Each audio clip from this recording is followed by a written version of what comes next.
دوستو، ہر انسان کی طبیعت ہر وقت ایک جیسی نہیں ہوتی،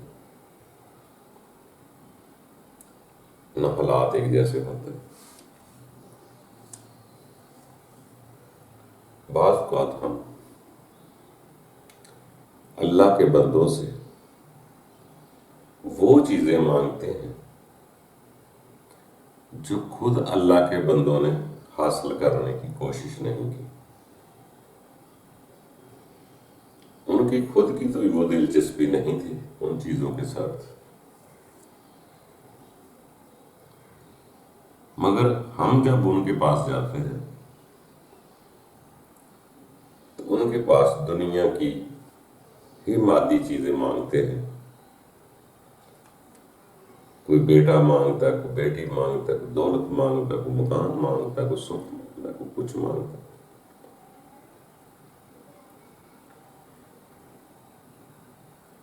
ہمارا مقصد ان کے پاس جانے کا یہی ہوتا ہے کہ ہمیں دنیا کی چیزیں مل جائیں، حالانکہ وہ چیزیں جو ہم مانگ رہے ہیں ہو سکتا ہے وہ خود ان کے پاس نہ ہوں، نہ انہوں نے کبھی ان چیزوں کو ترجیحات دی۔ بہت سارے اللہ کے بندے ایسے بھی ہوئے جنہوں نے شادیاں بھی نہیں کی، مکان بھی نہ بنائے، محلات بھی نہ بنائے، اور دنیا میں لوگوں نے سکون سے رہنے بھی نہ دیا، مگر ہم لوگ جب ان کے پاس جاتے ہیں وہ چیزیں مانگتے ہیں ان سے جن چیزوں کو انہوں نے اہمیت ہی نہ دی تھی۔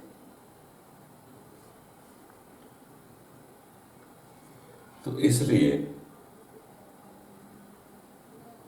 اگر جسم کی چیزیں مانگنی ہے تو جسم سے محنت کرو، کوشش کرو۔ رب کے بندے کے پاس تو رب کے وہ راز ہوتے ہیں جو آپ کو اگلی زندگی آسان کرنے کے طریقے بتاتے ہیں۔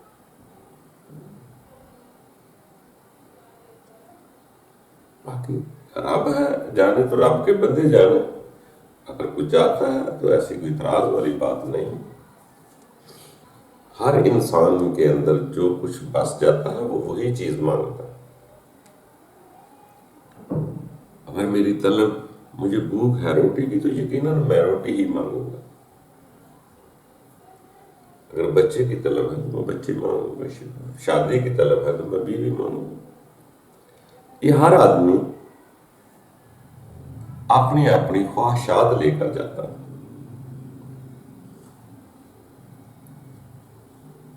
اگر رب کے بندوں کے پاس جانا ہو تو اس زندگی کے راز پوچھیں، یہ زندگی کیا ہے، کیوں ملی ہوئی ہے، اس کا آخر کیا ہے، آگے کہاں جانا ہے۔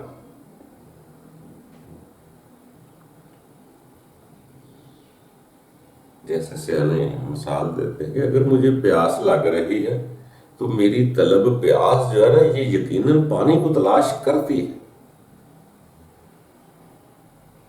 اور کہیں نہ کہیں پانی ہوتا ہے تو مجھے پیاس لگتی ہے۔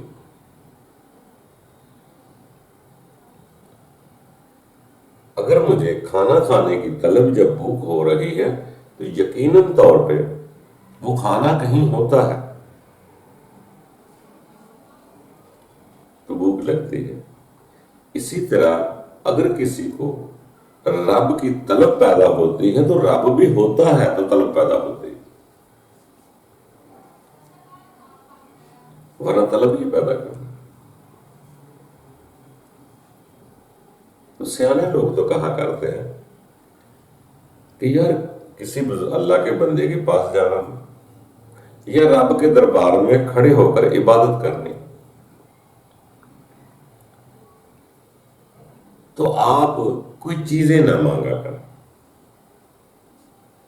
جس سے ہم مانگتے ہیں ہم اس کو اس قابل بھی سمجھتے ہیں کہ وہ سب کچھ جانتا ہے، اس کے اختیار میں ہے، تبھی تو ہم مانگتے ہیں۔ تو مانگا تو اس چیز سے جاتا ہے جو رب جانتا نہ ہو. تو اس لیے خالص ہونا چاہیے کہ میں اگر رب کے دربار میں بھی کھڑا ہوں تو اس کے درمیان میں کوئی سوداگری نہیں ہونی چاہیے کہ ربا یہ دے دے وہ دے دے یہ دے دے. یہ نہیں ہونا چاہیے. وہ زیادہ بہتر جانتا ہے. اگر ہم اپنی غرضوں کو چھوڑ دیں تو یقین جانے ہم جہاں بھی رب کے پاس سامنے کھڑے ہوں گے خالص ہو جائیں گے. ہماری غرضیں اور خواہشیں ہی ایسی ہوتی ہیں جس وجہ سے ہماری وہ عبادت قبول نہیں ہوتی. جب خلوص سے ہم چاہیں گے تو یقیناً بہت کچھ مل سکتا ہے. چاہتے ہم آگے دائمی زندگی کو مگر سودے یہی مانگ رہے ہیں اسی دنیا. بڑے سیاح لوگ فرمان تو یہ کرتے ہیں کہ بلکہ ایسا کیا کر کہ جو رب نے دیا ہے اسی میں راضی ہو جائے.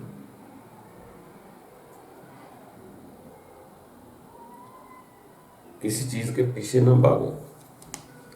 جتنا بھاگیں گے وہ اتنی آگے بھاگیں گے. جتنا آپ مصائب پریشانیوں سے جان چھڑانا چاہیں گے کہ مجھے یہ تکلیف ہے اسی طرف متوجہ ہو کر ہائے ہائے کرتے رہتے ہیں. اگر اسی درد کو چاہیں تو آسان کر دیں کہ یہ بھی میرے رب کے حکم کی وجہ سے یا میری کوئی خطا ہے تو معافی مانگے. اگر رب کی طرف سے سمجھ لے گا تو صبر کرنا پڑ جائے گا. تو اسی لیے جب وہی مشکل جب ہم اپنے رب کی طرف سے سمجھ لیتے ہیں تو وہ مشکل نہیں رہتی, وہی آسان ہو جاتی. جس تکلیف کی وجہ سے ہم پریشان ہیں اگر یہ سمجھ آ جائے کہ رب ہی ہنساتا ہے رب ہی رلاتا ہے, ہر غمی ہر خوشی ہر دن ہر رات پریشانی دکھ یہ سارے معاملے دکھ سکھ کے جو ہے اگر رب کہتا ہے میری طرف سے ہے, میرے حکم کے بغیر ذرہ ادھر کا ادھر نہیں ہو سکتا. اگر میں اپنا دکھ بھی اسی کے ساتھ منسوب کر دوں میرے رب کی طرف سے ہے تو یقین جانو وہ دکھ نہیں رہے گا, سکھ میں بدل جائے گا. وہی چیز سکون میں بدل جاتی ہے. ہم اصل میں سکھ آ جائے تو اس کو روکنا چاہتے ہیں, دکھ آ جائے تو اس سے بھاگنا چاہتے ہیں. جو دکھ آیا ہے آخر اس نے جانا ہے, جو سکھ آیا اس نے بھی جانا ہے. تو یہ زندگی میں آنا جانا تو لگا رہتا. ہمیں دعا کریں ہم ایک دوسرے کے لیے کہ ہمارے اندر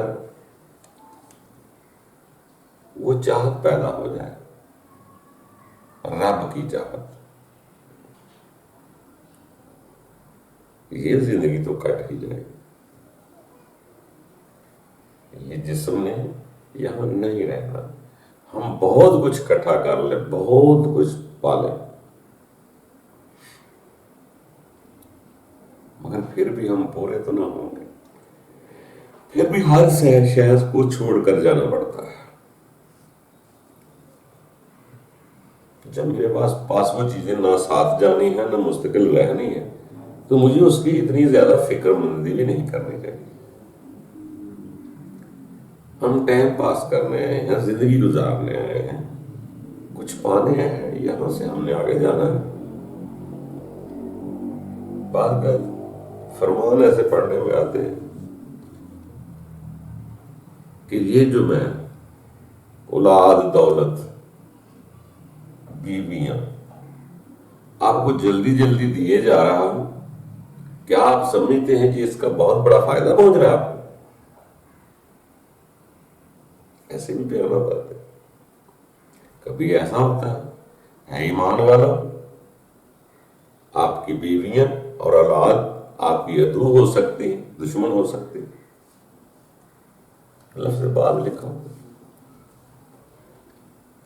تو مقصد کہنا کیا ہے کہ ممکن ہے جس چیز کو ہم بہت اچھا سمجھتے ہیں وہ اچھی نہ ہو، جس کو ہم برا سمجھتے ہیں وہ بری نہ ہو۔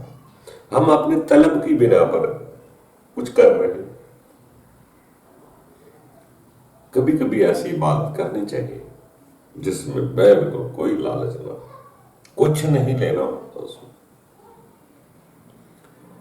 جیسے حضرت علی رضی اللہ تعالیٰ عنہ نے کہا تھا کہ اے اللہ، نہ تو میں اس لیے عبادت کرتا ہوں کہ مجھے جنت کا لالچ ہے، نہ اس لیے عبادت کرتا ہوں کہ مجھے دوزخ کا ڈر ہے، بلکہ میں اس لیے عبادت کرتا ہوں کہ تو ہے ہی لائق عبادت۔ تو دوستو، کبھی کبھار میں نہیں کہتا کہ مانگنا بری بات ہے، ہر آدمی اپنے اپنے معیار پہ، ایک جگہ پہ سارے نہیں ہوتے، مگر کبھی کبھار کچھ نہ مانگے،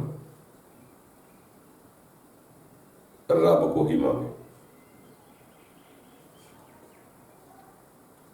اگر وہ شے مل جائے تو دنیا کی ہر شے آپ کے سامنے ہیٹ ہو جائے گی۔ اگر رب تعالیٰ کی خوشبو بھی آ جائے یا دل کو اطمینان کسی چیز سے مل جائے تو یقین جانے اس کی تو اتنی بڑی لذت ہے کہ آپ کبھی بھی دنیا کی چیزیں نہ مانگیں گے۔ آخر کیا، ہر آدمی ایک جگہ نہیں ہوتا۔ کوشش کرتے رہے کہ ہم خالص ہوتے رہیں بغیر چیزوں کے مانگنے سے۔ بس یہ سمجھ لے وہ سمیع البصیر ہے، جانتا ہے میرے لیے کیا چیز بہتر ہے، وہ زیادہ بہتر جانتا ہے۔ اپنی ڈیمانڈ نہ رکھے، بلکہ میں تو کہتا ہوں وہ تو رب ہے نا، کسی کے ساتھ بھی لالچ نہ رکھے۔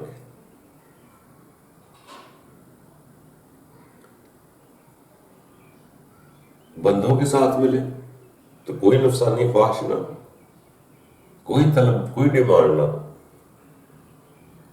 تو آپ کا خلوص آپ کے پریم کو خالص کر دے۔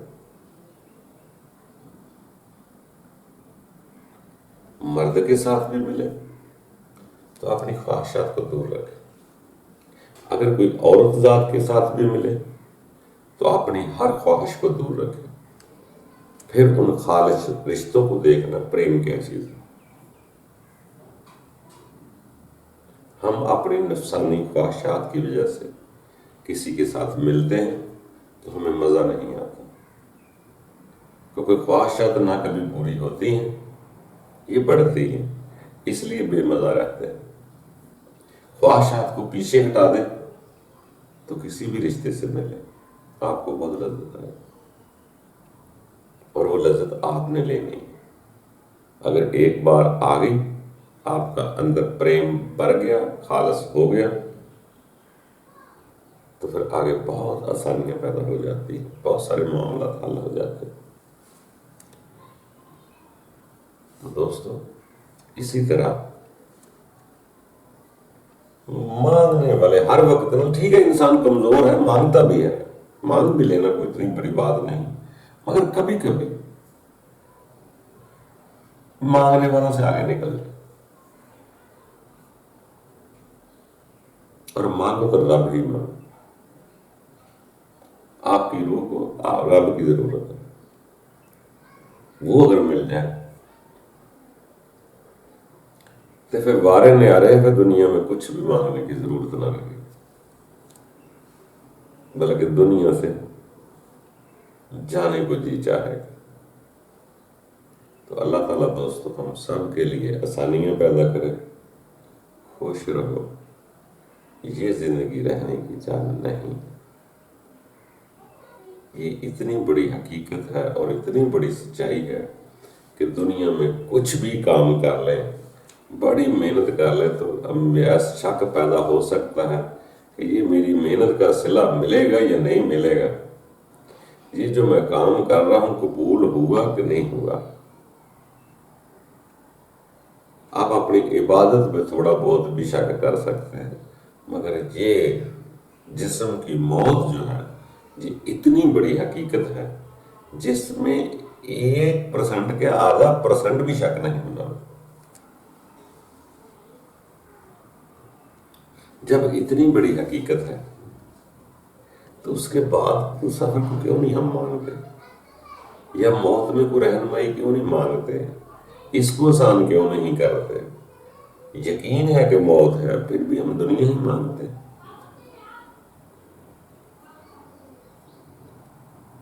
تو دوستو، اللہ تعالیٰ ہم سب کے لیے آسانیاں پیدا کریں، خوش رہنے کی عادت ڈالو، یہ زندگی گزر جائے گی۔ اللہ تعالیٰ ہم سب پر آسانیاں پیدا کریں۔